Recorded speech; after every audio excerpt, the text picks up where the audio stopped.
Cô kệ, không sao.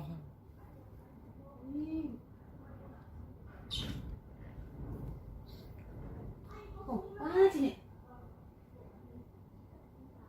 Vừa đâu sáng quay rồi. Không có đâu. Chị đổ mình cần roi rồi chứ rồi.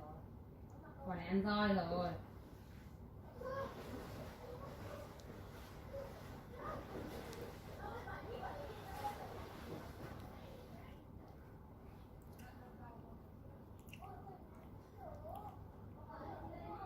Thôi đi đi nào. Thôi có ăn bánh mới tới ra ăn nhẹ đi. À, Ra ăn bánh hoa quả. ôi sáng rồi. 7 giờ ăn cơm. Vâng. Thôi giả em đi.